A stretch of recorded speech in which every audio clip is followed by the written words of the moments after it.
السلام عليكم ورحمة الله تعالى وبركاته. مرحبا بكم في قناة عالم شاهين. يا رب كلكم تكونوا بخير وعلى خير.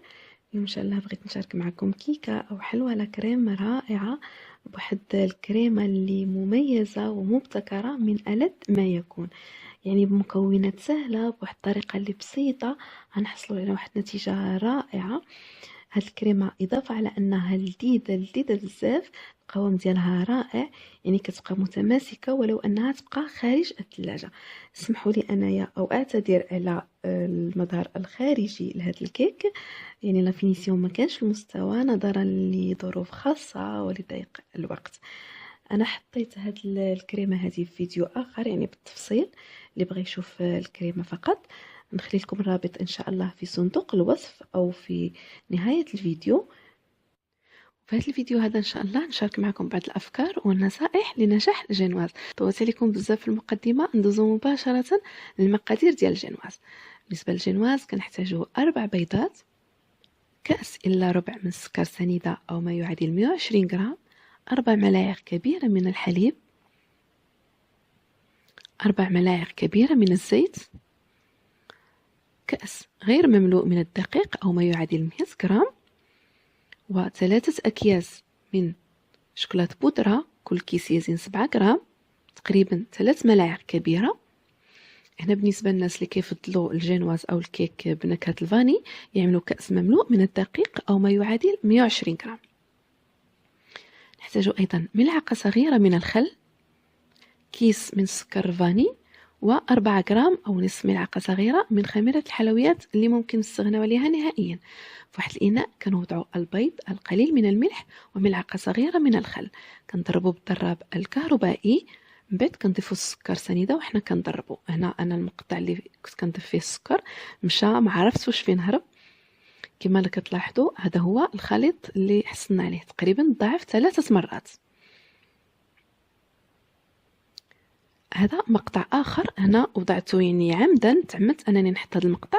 هنا ضربت بياض البيض في الاول وضفت السكر سنيده ومن بعد عاد ضفت الصفر وانا كنضرب، يعني كما لاحظتوا الفرق هنا ضعف 4 مرات بينما الخليط الاول ضعف 3 مرات. يعني يفضل اننا نخلطوا بياض البيض هو الاول بالنسبه للجينواز. من بعد كنضيفوا الدقيق والشوكولاته بودره وخميره الحلويات اللي ممكن نستغناو عليها، يعني كانت واحد الكميه قليله فقط بالنسبه للناس اللي بغاو. وحنا كنغربلو هذاك الدقيق، يعني ضروري يكون منخول، كنضيفوه تقريبا على 3 مراحل باش ما يهبط ليناش هذاك البيض. كنخلطو بالضراب اليدوي بالمهل، ما كنستعملوش انا الضراب الكهربائي. من بعد ان شاء الله كما غادي تلاحظوا غادي نضيفوا الزيت والحليب والفاني ونخلطو بالضراب اليدوي. كان سبق ليا وحطيت فيديو كيك رولي باستعمال جينواز بنكهه الفاني، وجاني واحد السؤال في التعليق: علاش وضعت الزيت والحليب في اخر مرحله ما وضعتهمش في الاول؟ الجواب هو انه الزيت والحليب سوائل، يعني الا ضفناهم في الاول مع البيض غادي يحتاجوا اننا نخلطوا بزاف، وبالتالي البيض ديالنا كله يهبط. وحنا الجينواز كما معروف انها كتجي مرتفعه نظرا لذاك القوام ديال البيض اللي ضربناه. ما كنستعملوش تقريبا خميره الحلويات، وحتى الا استعملنا كنستعملوا واحد النسبه قليله بزاف. اذا ضروري نحافظوا على داك القوام ديال البيض. ولكن الا وضعنا هاد الزيت والحليب في الاخير كنكونوا وضعنا الدقيق من قبل، والدقيق كيتشرب الزيت والحليب وما يحتاجناش اننا نخلطوا بزاف. وفي نفس الوقت هاد الزيت والحليب كيعطينا واحد الهشاشه للكيك ويكون غني اكثر ولذيذ اكثر. الصراحه هذه ماشي الفكره ديالي، ماشي الاختراع ديالي، وانما هو الشيف مايكل لايم. من بعد كناخذوا المول ديالنا اللي كندهنوه بالزبده ونوضعوا الدقيق.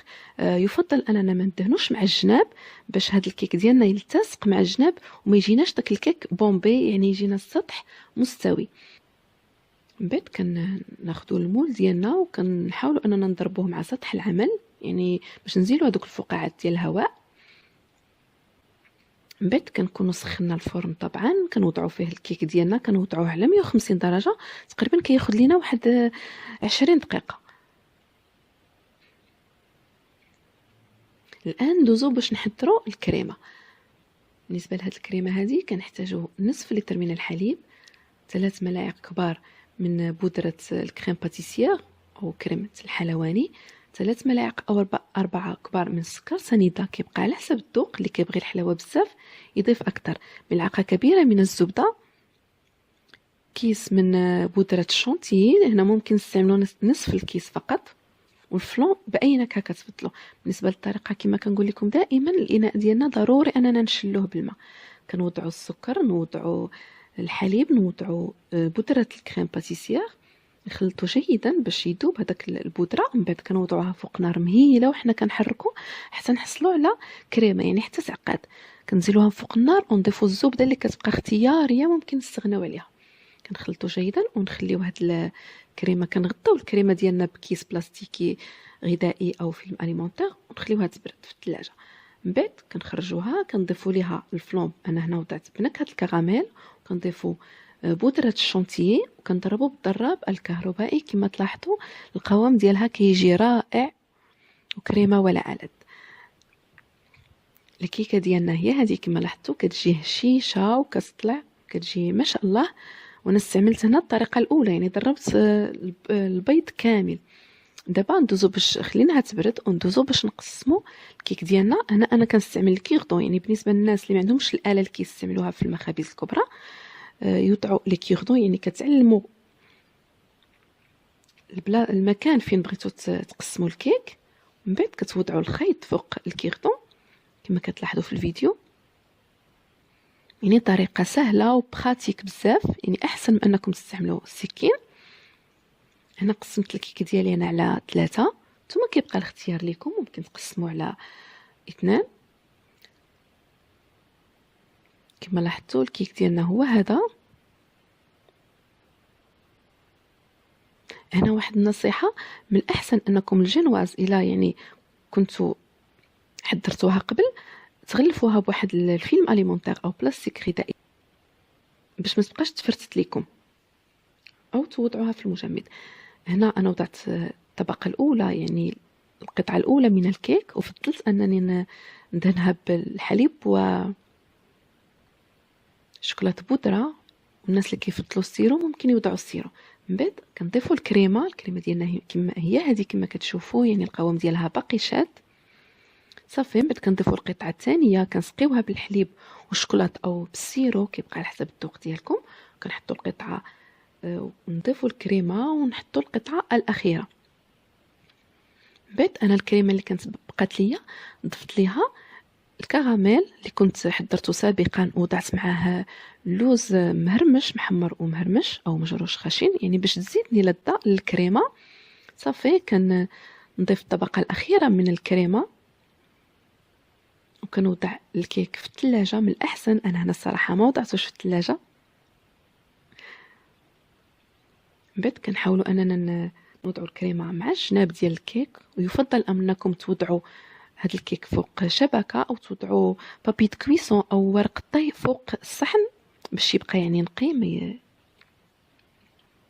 صافي كندهنوا الكيك ديالنا كله، ومن بعد كانوا ضروري نوضعوه في الثلاجه باش يبرد. انا هنا الصراحه ما وضعتوش نظرا لضيق الوقت. من بعد بالنسبه للكلاصاج كيبقى اختياري. هنا انا وضعت القليل من الكريمه السائله، ممكن توضعوا الحليب، يعني تقريبا نصف كاس من الحليب، كتسخنوه جيدا. من بعد كتضيفوا الشوكولاط. انا وضعت الشوكولاط اسود والشوكولاط ابيض، بغيت واحد اللون اللي يكون بني فاتح، وانتم كيبقى على حسب الذوق ديالكم. صافي كنخليو داك الشوكولاط تذوب غير في داك الحراره ديال الحليب او الكريمه باش كتحافظ على اللمعان ديالها. من بعد كنصبوا هاد الكناش او هاد الخليط على الكيك ديالنا. كنحاولوا اننا نقادوه شويه بشويه. هنا التزيين كيبقى اختياري، ولكن حتى هاد الكناش صراحه كيضيف واحد اللذه للكيك. من بعد ضروري اننا نخليو هاد الكناش هذا حتى يبرد او نوضعوه في الثلاجه. انا هنا كما قلت لكم نظرا لظروف خاصه وضيق الوقت، وضعت يعني التزيين مباشره ملي وضعت هذاك الكناش. كما كتلاحظوا الكريمه ديالي كلها بقات كتهبط. ثم ضروري انكم تخليو هذا الكناش هذا حتى يبرد. صافي نوضعوها في الثلاجه يعني 2 أو 3 او ليله كامله، كتبقى محافظه على القوام ديالها ما كتغيرش. كما كتلاحظوا الكيك ديالنا هو هذا كيجي ولا ألد. نتمنى انكم تجربوه وردوا عليا، ومتاكده انه غادي يعجبكم، يعجب الوليدات ديالكم. كان هذا هو الفيديو ديال اليوم، نتمنى انه يكون نال الاعجاب ديالكم. الا عجبكم الفيديوهات اللي كنقدمهم وعجبتكم القناه، ما تنساونيش باللايكات، الاشتراكات، وبارطاجيو مع الاصدقاء.